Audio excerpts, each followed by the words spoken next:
I'm very excited to be able to do this kind of Q&A stroke panel discussion, joined by three friends of mine, two of them in our All Nations family, one who's a pastor in the city and become a great friend, preached for us. I preached for him last year, he preached for me last year, so we exchanged pulpits and we have a great friendship. And so with all that's happening in the world right now, I wanted to take a moment and have a conversation with them. But before we go into the conversation, I'm going to allow them to introduce themselves. So maybe ladies first, if that's okay. Ange, I'll let you go, then Pastor Leon, and then Marcus.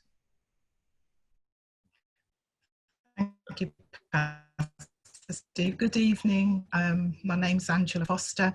I've been a member of the All Nation family for over 25 years. Been blessed to raise my children there, and married to Earl, as you can see on there. Also a trustee for the All Nations Church and the All Nations movement. So thank you, Pastor Steve, for this opportunity to speak. Thank you, Ange. We love you. We appreciate you. Again, thank you, Pastor Steve, for this opportunity to speak as well. My name is Pastor Leon Etten, pastor at Potter's House Church, church in the city centre in Wolverhampton. Married to one, father of three. Bless you. Marcus. Yeah. My name is Marcus. I've been part of the All Nations family for 2 years now, and I'm just part of the worship team in the Wolverhampton campus. And again, Pastor Steve, thank you for the opportunity to be able to speak on this topic. My thanks to all of you for being a part of this conversation. I know our lives are full, our time is full, but I was really keen to be able to get a few people in the same space, have a conversation that's going to help us, but also help the wider body of Christ that we're connected to. So I'll set a bit of a context. I think we're all aware of the murder of George Floyd. It's outraged so many. We've spoken about that. I think, Marcus, we spoke at length about it last week.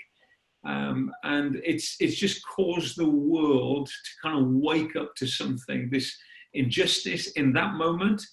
And I guess the injustice that so many have experienced in their lives, and the lockdown pandemic, everything a bit quieter, people not at work. It feels like the whole attention has been turned on this. And rightly so, many cities in the world kind of just protesting in an unprecedented way. I don't think there's ever been, as far as I'm aware, protests on a global scale over one issue like we are seeing right now. And I do believe that the church needs to fill her space and be a positive, godly influence and voice into all that's happening. But a part of being a voice is understanding what's going on. And so I'm happy that you're with me. Obviously, for those who, sometimes I have been mistaken for a white man. I've gone somewhere to preach, and I don't know why, but people have actually thought, we thought you were English. And we didn't know you were Indian, but I am a Punjabi Sikh, and I think we all have our stories, and I don't really want to go into mine today, but throughout my childhood and early teenage years, have experienced some pretty rough racism against myself, my family, but we won't touch that now, maybe another time. But I know you all have your stories and things that you've been through. Before we touch the current kind of protests that are happening, the feelings that are so deep and people expressing those, would any one of you like to just give me a little bit of historical context as you see it? And others feel free to chip in if you think there's something that you would add to enrich that. I'm not sure who wants to start. I feel like saying ladies first, but then we might just get Ange every time. So.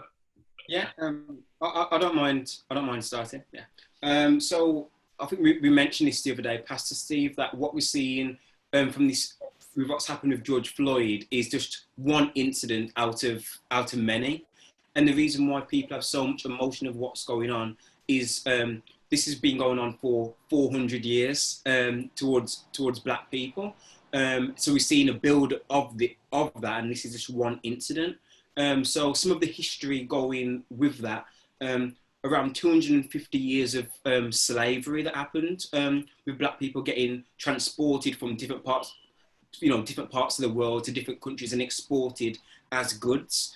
There were we had the Jim Crow laws as well. We had 99 years of those. I did write down that was between 1865 and 1964. You had 86 years of lynching. We had 14 years of civil rights movements. And then even up until 2020, you can still see that racism is still a massive issue. So we are seeing 400 years of oppression towards a people group just based on the colour of their skin. So that's why when we're seeing people protesting or people getting emotional about what's been going on.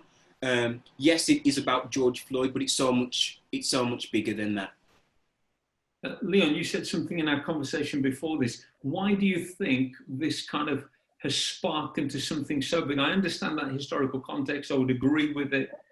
Why do you think it's caught the attention of the world and the deep feeling of the world so acutely? Yeah, well, I feel that the current circumstances has contributed to this in being in the context of a lockdown, because George Floyd is at the moment, the story of 2020, but I also remember Michael Brown and Trayvon Martin. I believe that was 8 years ago, and there's been numerous stories in between that, but I believe it's caught the world's attention at this time because life isn't as normal with the distractions, with being busy and occupied with different things. And so it's almost forced the world to pay attention to this. It's dominating the news, it's trending on social media. And so I believe this is a time where a lot of people are conversating about this and actually thinking about this. And I believe that's one of the reasons why accumulated with what Marcus said of that there are wounds of history, and when we're wounded, until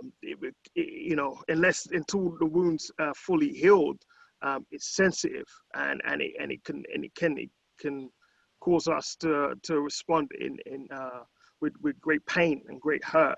And so I think a lot of what's happening now in the context of being in lockdown has caused a lot of people to really focus and zoom in on this issue. Yeah.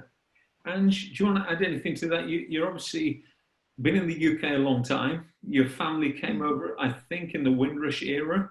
Yeah. They would have been coming over to the UK then. You've been raised here. You've held a professional role in the workplace, 35 years for a big bank in the UK. Anything historical first that, being the generation that you are, you're, should I put it, you're wiser than the rest of us because you're just a few years ahead of us. What would you speak into this? I think it's what I can share is my experience with racism, and for me it started at a very early age. I would have been about 5 or 6 in my junior school, infant school, and my parents came over as part of the Windrush. My dad was a bus driver and my mum was a nurse. And even at that age, about 5 or 6, my desire was to be a nurse like my mum, because that's what, I saw my parents do. Bus driver, my brother would be bus drivers, I would be a nurse. And I was at school and sat in the class. I was the only black person in the class. This is in the 60s. And I recall vividly the lesson, and the teacher was going around asking all the children, what do you want to be when you grow up? And even at that age, I was conscious of the kids saying, I want to be a doctor, I want to be a lawyer, I want to be this. And when the teacher got to me, she didn't wait for me to say what I aspire to be. She just went, you want to be a nurse? And I thought, even then I thought, you don't expect me to be anything better than my parents. And at that age, my parents always said, we want you to do better than us. And I looked at that teacher and I said, I want to be a teacher like you. And that was my first fight back to say, don't limit my ceiling. I want to be more than what you expect, because a lot of people regardless of colour, race, it's what people perceive. If someone sees your potential, you will rise to it and above. But if you set that ceiling or that standard low and have no expectation of me, I'll go to, you know, some people will go to that. And that was my first experience. And my secondary school was a grammar school. Even for you had to pass the 11 plus. And I took the 11 plus, and the school came back when I got my selection. It was to go to Deansfield, which was a secondary comprehensive school in Wolverhampton. And my parents were like, no, why she got that? And they went into the ed teacher, and the ed teacher went, and she says, and they went and challenged why didn't I get a grammar school place? And they said, and because my parents protested, if they found out I actually got the third highest score in the 11 plus, but hadn't been offered a grammar school place. So even from that age, 10, 11, I realised I always had to do better than my white counterparts, my fellow students, in order to even get the same opportunities. And even in the workplace, I've sat on the phone, like you were saying, Pastor Steve, some people, you know, when they see the thing, oh, you're a white person, I'll be on the phone, a lot of phone calls. And I would love when I had to meet people face to face, because I'll say, I'll meet you in the canteen, and I'll see them come in, they'll look at me and then look past me and keep wandering around. And then after a little while, I think, oh, let me say, I'll say, excuse me, are you looking for me? Angela Foster.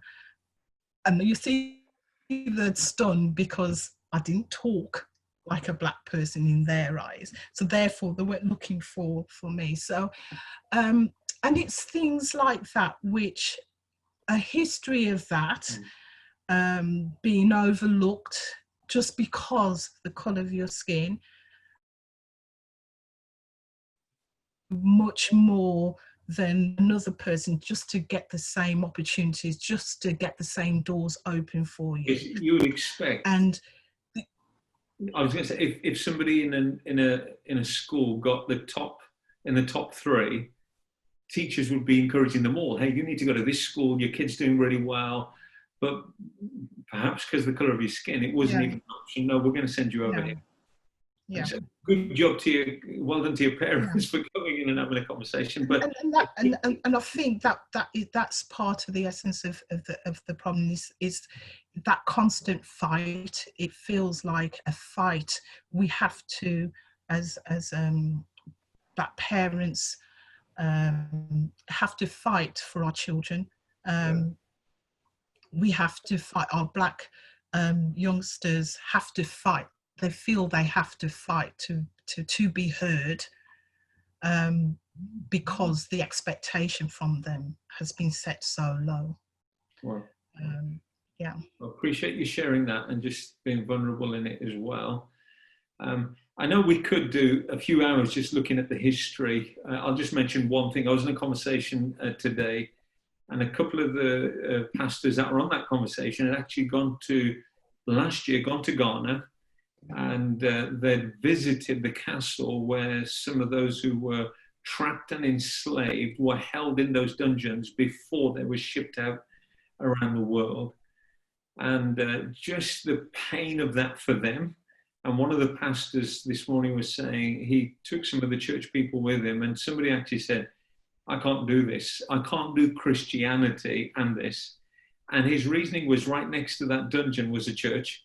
And it was built in the same era. It was for the same people who were trafficking humans, and what they could worship in this space and have the other space right next door filled with people that they'd just captured forcibly against their will, chained and thrown into a dungeon to be treated like animals and then just shipped out. Many would die there.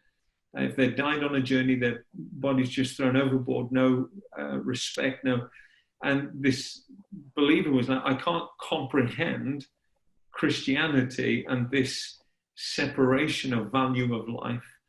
And so, and I know I don't have that experience. I'm just listening to somebody's story this morning. But obviously those feelings run ever so deep, because it's human life, it's people, it's heritage, it's people looking for their roots. Somebody in our own church only a number of years ago came with me to Ghana when I was in Ghana, and was interested in all of that and wanted to know. They're from the West Indies, but they said, I'd love to know my roots, and they tried to trace them right back, and they knew that they were from Ghana. And I think there's this sense of identity loss for some of those people. Where did I come from? Who am I? And why did anybody ever have a right to interfere with our history and heritage in such a malicious way, and so much loss of life? So I say all of that just to simply say the history piece is massive. From all of the things that Marcus has mentioned, that sometimes even we're in law as prejudice and discrimination against people of colour, to even when the laws changed. One of my kind of understandings is laws change, but you can't change human heart. And so people can tick all the things, get into a job, but still discriminate against others, because you don't know what's really inside of a person's heart, which I think obviously education can deal with that. But my understanding, nothing more than the love of God inside of a human can really help transform people. So that's some of the history. If we're looking to the present day, there's protests, there's rioting going on, and day by day it's unfolding. It's an ever-changing picture. Even by the time we put this out there in a couple of days, things will have moved on again. Maybe Leon and Marcus, do you want to help us to understand some of what the feeling that people are going through, both what we might call the positive, righteous reaction, and maybe if either of you want to speak into what we may say is people hiding behind what looks like a righteous reaction, but maybe not reacting in a helpful way, or some people piggybacking off things for their own agenda. So do you want to speak into today, what we're witnessing around the world? And I don't mind who goes first. Hey, Marcus, go for it. I'll tail on the end. Okay. Good morning. Okay. Yeah. Can you hear me? It's patchy, but yes, go for it. Okay, yeah, you can hear me. Yeah. So from what I've been seeing going on in around the world, in right now today, the protests and the riots, I do make a distinction between the two. I think there's a lot of people that are going out protesting, and it's a righteous protest. It's a peaceful protest. Birmingham a couple of days ago had 4,000 people at the protest, where there wasn't any violence and there weren't any arrests at the protest either. I know that there was in Wolverhampton as well, a couple of days ago as well, there's around 1,000 people. And again, another peaceful protest. We've been seeing these around the country, where people are wanting their voices to be heard. They're seeing it an injustice and are wanting their voice to be heard. We've seen non-Christians and Christians alike both protesting, both standing up against an injustice that in this case is racism. But what we've also seen are riots, people piggybacking off a terrible situation. And I would say from what we've seen, people using it as an excuse to commit criminal activity. You'll always find this, unfortunately, throughout history, whenever there's been protests where people have gone with right intentions to tackle an injustice, there's unfortunately always been a minority group of people that have used it to actually further injustice through criminal activity. But I think from what I've seen, I think it's been a really beautiful thing, seeing the people standing together in the protest in solidarity, seeing an injustice and standing up for it. So, for example, racism isn't a new thing. It's not a new. It might be the thing that people are talking about right now. It's not a new thing. But certainly since I've been alive, I'm 24, I've never seen a protest to this point where it's brought so many people together, and actually people being sensitized again to the wrongs that have been gone on for so many centuries. It seems like people are being sensitized. So I feel that's a great thing. It's been powerful to see people coming together in peace and in unity. And I think as Christians, that are, fighting against this injustice as well, it's just important for us as well to not have an anger, but a righteous anger towards these things, then we can do these in in peaceful ways. So it's been really good to see. But I would say that is a distinction between peaceful protesting, tackling an issue, but then unfortunately some people that have been piggybacking off of it. Thank you. Leon, you say a little bit about that, but then lead us into what should our response be? Okay. Yeah. So yeah, just to continue on what he said. Absolutely, people will jump on things with their own agenda, but the great thing of the protests, I believe, is that it can no longer be overlooked. There can also be currently today a lot of ignorance towards the reality of racism. I suppose a lot of people's reference, they look back historically and, well, we're not putting black people on ships, and you can vote, and you have your civil rights now, and so let's put this thing to bed. But they don't realize that it still manifests itself in different contexts and also in different ways. A lot of the time now it's very covert. It's very concealed. It's the motive, it's the agenda behind how people are perceiving other people, how they treat other people. But it's almost got more intelligent. So, you can't really nail me on it, but it's very real, and it's very much there in the heart. And still in contexts where blacks may find themselves as an extreme minority, as they're one or few in an area or in a workplace or at a place of education. Sometimes it's very forthright and it's very obvious to see. And so I think that's been the main thing of today, is that the sensitivity volume has been turned up, and people can no longer overlook it. And I think also it's become a discussion amongst believers as well, and in the church, because sometimes this topic, because of its sensitivity, can often be overlooked, and it doesn't really get spoken about, or we're given ever given a biblical perspective on how we can respond to it in the right way, and what it looks like in the sight of God. And so I think it also equips and educates and helps the saints. So I think that the protests have been very important, and the attention that's been given to this subject, because people, we have to, like I said before, we have to address it. We have to consider this and consider our hearts. In looking at how do we respond to it, this is something that I've given a bit of thought to, and I think as a Christian, and simply just as a believer, and as someone who I got my responsibilities as a husband, as a father, and ministering, and this is something very sensitive to my heart. But at the same time, I know other people have different positions and different responsibilities, but I think there's things that everybody can do. And so you may not be running to be our next local MP, or whatever it may, or writing new policies, but I think there's things that everybody can do. One of the things I think is to be able to stand up and speak up about this. And I say that even when it's not the hot topic of the media, okay, because it comes up and then we move on to the next thing, and all of a sudden it's like, okay, this is irrelevant. I think when we see this, or when we're confronting with this, I think that it should be addressed. I don't think it should be overlooked or dismissed, because that's how you facilitate it.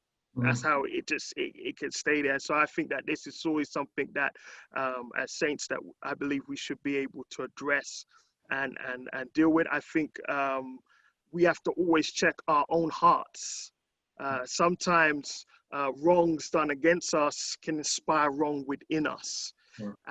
Even as saints, and our hearts can become darkened or twisted or bitter, because of this injustice and because of this wrong. So a great quote in your video I saw the other day from Nietzsche, I think it was. Yes, that one should be careful when fighting monsters, lest they become a monster themselves. And so that's something that's always spoke to me personally in my life. I have a slight choleric temper at times, but God's helping me. Confession booth on Zoom. Amen. But and so it is. You can be another person's evil. You could be so angered and so enraged by it that their actions are actually dictating your actions. Yeah. It's not Christ. Yeah. And so I think it's important that we process things with the mind of Christ and with the heart of Christ and with a biblical perspective. I think that we will never regret having a Christ-like response to matters.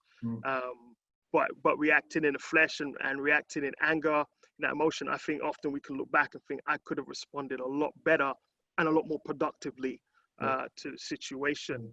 Another couple of things. Go on. I know you got about 6 brilliant points. I'm not going to go through them. You're like a pastor ready to go. But I'm going to bring Ange in. Yes. We spoke briefly yesterday, Ange, about this as well. And you were speaking, and it plays into the thing that it can't be just something in the short term. It's going to be something that's much longer term. Yes.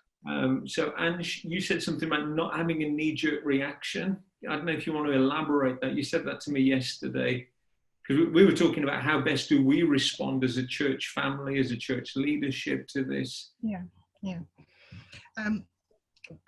Just before I answer that, whilst we were speaking, the Holy Spirit dropped it into my heart, forgiveness. And I feel he was really speaking to me to say, forgive those who, because of the colour of my skin, discriminated against me. I need to forgive them. And we all collectively need to forgive and ask for forgiveness for showing indifference when we've seen injustice being done to our brothers and sisters because of their colour, because of their race. Seek forgiveness, ask for forgiveness, so that God can then do the change he wants to do. And that's part of the not just a knee-jerk reaction. God has prepared the world today for the protests, for people's eyes to be opened. The scales are falling off people's eyes. They're seeing things as they are. God is breaking hearts that were hard. Compassion is rising up now in people. Before, it wouldn't have happened.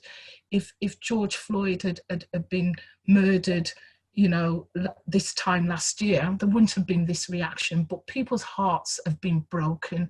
The pandemic has caused people to come to a place where the compassion has raised up in them for their brothers and for their sisters, so that now no injustice, people weren't getting PPE. The outrage, we raised money for it.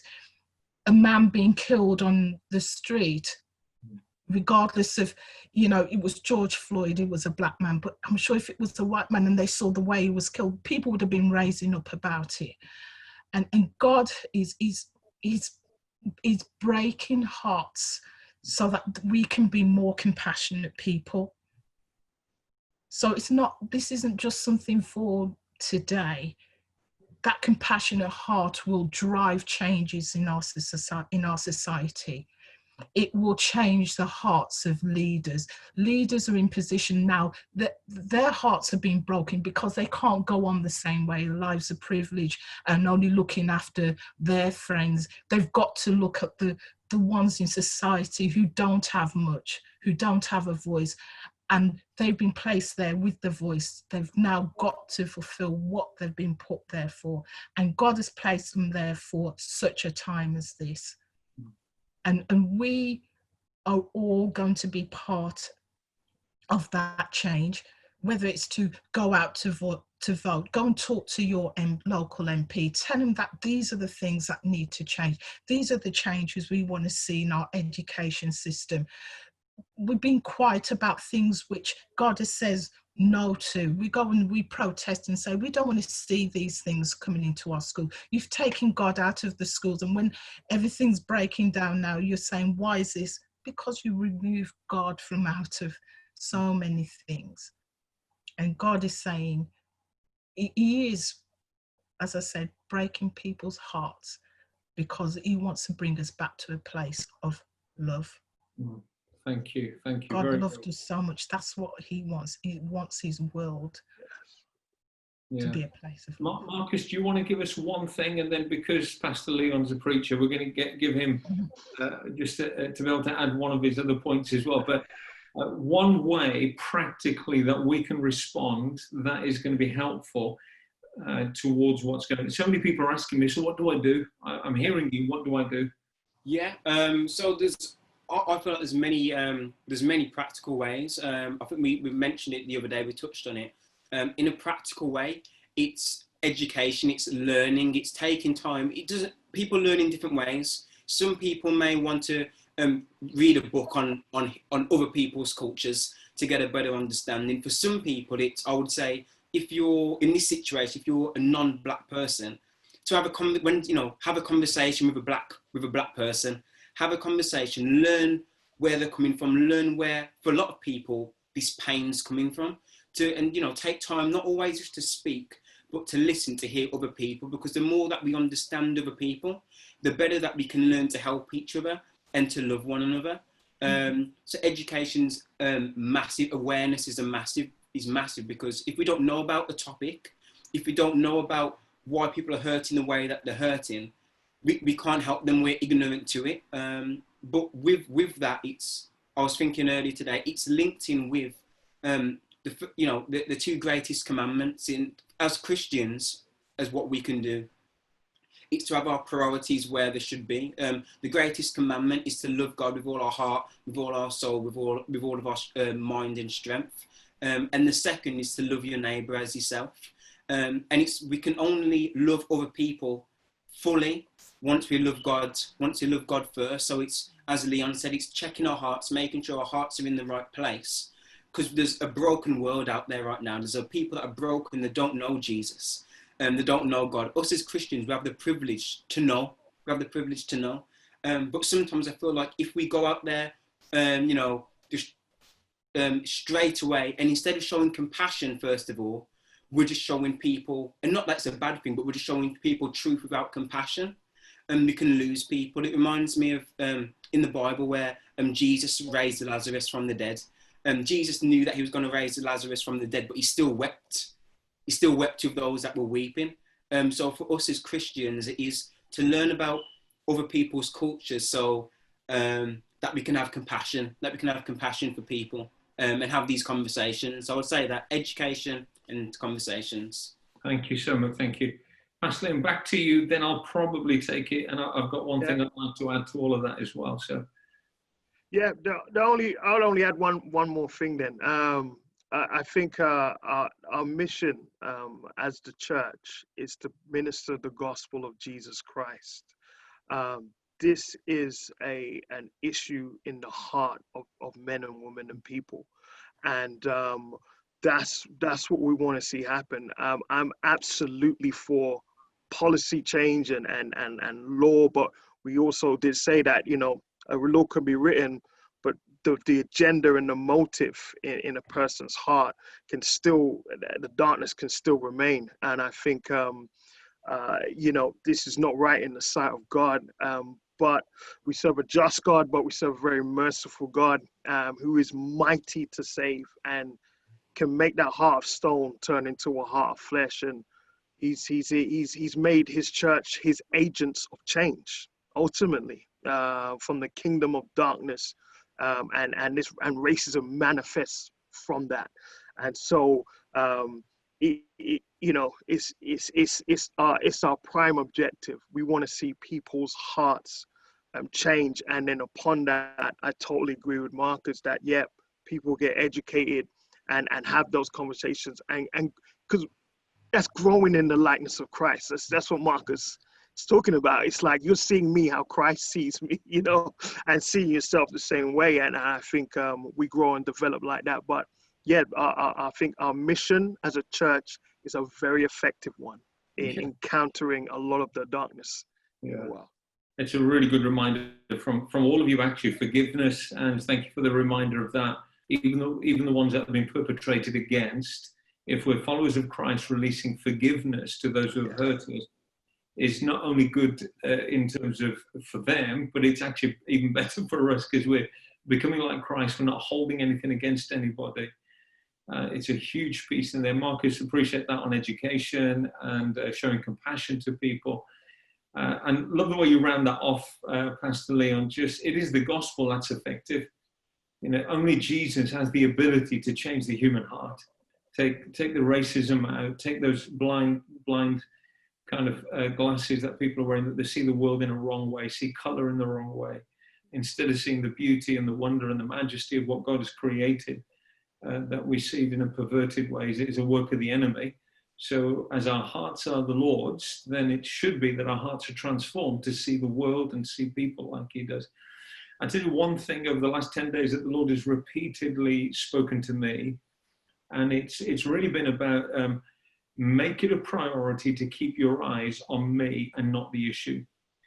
And I can't tell you how constrained, even by a dream, the Lord has given it to me before all of this broke, and just said to me, be very careful, you're going to be tempted to get your eyes off me and to get your eyes onto situations.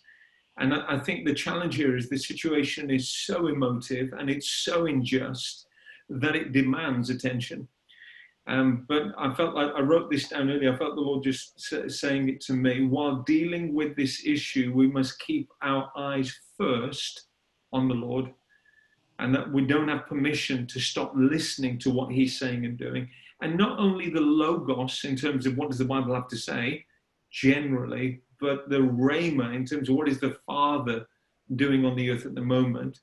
And I actually believe, yes, the pandemic plays into this situation, that people had more time to be able to be on social media. Yes, their hearts were more tender, but I also feel there's something of God maneuvering this to bring it to the fore. Somebody was there to video it. It captures something of the attention of the world.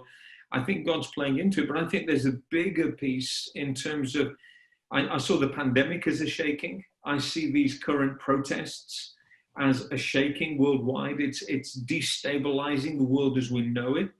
And the pandemic did that. This is now doing that. There may be economic challenges ahead of us. Some of these may weave into themselves. So there's actually multiple issues going on at once. And the shaking is really supposed to lead us to, and in the pandemic, we do the social distancing, we're careful, we love our neighbor. With the racism issue right now, we need to do everything we possibly can. I do believe some people have a grace for articulation, mediation, that there's just something about that individual or a handful of them that are so good within a town or a city or a church that can help handle those and give us wisdom in how we deal with that. And so we want to see those rise up. We want to take their lead. We want to listen to what they're saying while keeping our eyes on the Lord. Yes. You know, let us fix our eyes on Jesus. With all of the persecution that the early church went through, their eyes were less on the persecution. Their eyes stayed on the Lord and their eyes stayed on their mission. And I know some people may interpret that like I'm not saying that the racism issue is important. I'm not saying that. I do believe it's a critical juncture in history. This is a moment that needs to be seized. But as followers of Christ, we must keep our eyes on the Lord Jesus Christ. Lord, only you can deliver our nation. Only you can change a human heart. And what's the bigger picture of what the world is going through, and how do we play our part in that? I would also say to people, don't be quick to jump on other people. In terms of you didn't respond fast enough, you didn't do this, you didn't do that. We're all on a journey, we're all learning. And instead of accusing, let's enter a space where we can talk and invite conversation. Tell me how you feel about that. Tell me what we could do. I think that it's far healthier. We're not looking to build walls. We really do want to build bridges, especially amongst ourselves. Many of us on the same side. Some from a lack of fear, not knowing what to say. I know early on, I was like, what do I say? If I say anything, somebody's going to take it and hammer me, because it feels like that whole social media world is just charged. I don't know if anybody understands where I'm coming from. But then if you don't say something, then it's also a problem.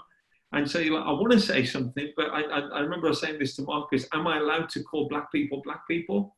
Am I allowed to say the word colour? I've been told off for using the word colour when I'm addressed myself in a meeting. I said, I'm a person of colour. And somebody told me afterwards, you mustn't call yourself a person of colour. And I thought, I have no idea what I did wrong. I thought I am coloured because I'm brown. But they said, you're not coloured. Anyway, so sometimes it feels like there is some kind of police out there that is just watching for somebody to do something slightly wrong and then jump on them.